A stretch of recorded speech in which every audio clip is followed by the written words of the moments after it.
বগুড়া সিরাজগঞ্জ থেকে Bogura rail line ইনশাআল্লাহ শীঘ্র এই কাজ আমরা শুরু করব। কিভাবে এই যে আমাদের এয়ারপোর্টটি আছে এখানে কার্গো প্লেন কিভাবে আসতে পারে এবং আমাদের উৎপাদিত কৃষিজাত পণ্য আমরা বিদেশে রপ্তানি করতে পারি।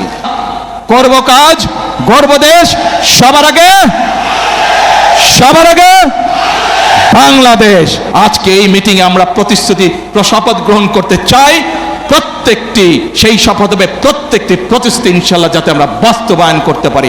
প্রত্যেকটি প্রতিশ্রুতি আমরা বাস্তবায়ন করব। প্রিয় ভাই বোনেরা, বগুড়া সিরাজগঞ্জ থেকে বগুড়া রেল লাইন এইটি বগুড়ার মানুষের একটি অন্যতম প্রধান দাবি। ইনশাআল্লাহ শীঘ্র এই কাজ আমরা শুরু করব। প্রিয় ভাই বোনেরা, বগুড়া সহ আশেপাশের অনেকগুলো অঞ্চল কৃষি প্রধান অঞ্চল। আমরা চাই আমাদের কৃষিজাত পণ্য দেশে যেমন থাকবে বিদেশেও রপ্তানি হবে।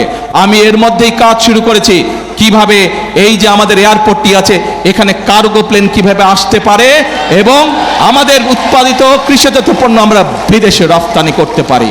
শুধু তাই নয় প্রিয় ভাই বোনেরা, ইনশাআল্লাহ শীঘ্র আমি কাজ শুরু করব কিভাবে যে বগুড়া বিশ্ববিদ্যালয় সেখানে কৃষি প্রকৌশলী সহ চিকিৎসা এই বিষয়গুলোকে কিভাবে আমরা এখানে ইনক্লুড করে বিশ্ববিদ্যালয়ের কাজ শুরু করতে পারি। শীঘ্র ইনশাআল্লাহ সেই কাজ শুরু করব।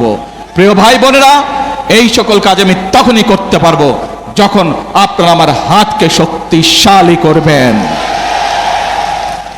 আজকে এই মিটিংয়ে আসুন সেই কথা আমি ফিরে যাব। এই দেশ শহীদ জিয়া যুদ্ধ করে স্বাধীনতার ডাক দিয়ে যুদ্ধ করে স্বাধীন করেছিলেন। এই দেশ বাংলাদেশের গণতান্ত্রিকামী মানুষের দেশ। এই দেশ যারা 1971 সালের স্বাধীনতায় বিশ্বাস করে তাদের দেশ এই বাংলাদেশ। কাজে আসুন আমরা সেই কাজ করব, অর্থাৎ করব কাজ, গর্ব দেশ, সবার আগে বাংলাদেশ। আল্লাহ হাফেজ। বাংলাদেশ জিন্দাবাদ। বাংলাদেশ জাতীয়তাবাদী দল জিন্দাবাদ।